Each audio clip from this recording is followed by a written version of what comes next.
what though the radiance, which was once so bright, be now forever taken from our sight?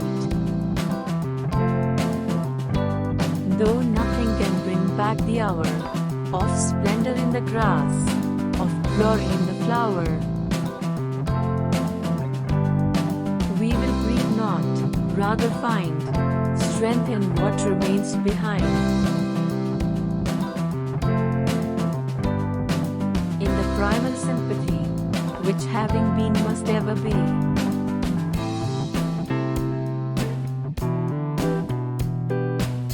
In the soothing thoughts that spring out of human suffering.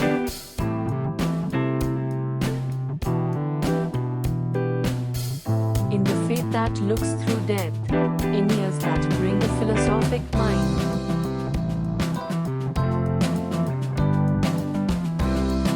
Thanks for watching. Share to family and friends. Subscribe now.